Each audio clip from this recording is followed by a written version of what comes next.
the only artist statement within the book, other than obviously the book existing, is I have a little afterword.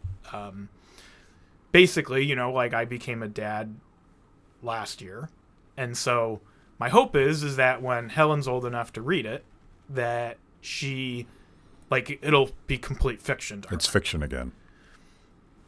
I don't think that's going to be true, unfortunately, but like I would hope that. And so I think that it's all, the onus is on us to sort of, this should be a cautionary tale of what happened. And I think we should be worried about what the government is going to do with all these new powers. Well, the thing, the question of I want to get back to propaganda, because the reason Free the People exists, and the reason that you and I work together, is that we think that culture, the direction and the conversation in culture, is far more important than what happens downstream in the next election.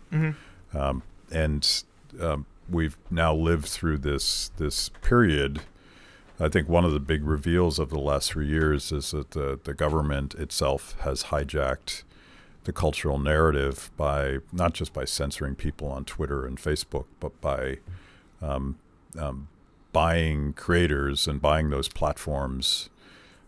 Think about all of the places that Fauci appeared in the early days of the sort of like lockdown. He appeared on my on everywhere.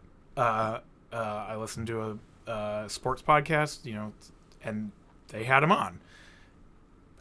I guarantee the government. I assume that was before that pitch. Huh? Because before the pitch. Yeah. But like I guarantee, but like that the government was pushing him out there, and this was when they were still doing 10 days to stop the spread, which is also turned out to be complete bullshit. So they pushed that hard, and they hit every single outlet with it, and it was inescapable, and it definitely broke a lot of brains in the process. And I think there's still a period, some irrational fears of things with it. Yeah. And they kind of spike up and down. The fact that they're still doing take a COVID test, and it's like, well, who gives a shit? Doesn't matter. What are you gonna do about it? Like, that's the what are you gonna? Are you? You're just gonna. You're gonna buy you're more gonna be COVID sick, tests, yeah. and then you're gonna sleep, and then you'll be okay in a couple days. Like, the actions are the same. Like, it doesn't matter at this point. Like, it's not. You wouldn't take a flu test. It'd be like, oh, I got the flu. And if you're really sick, you'll go to the hospital.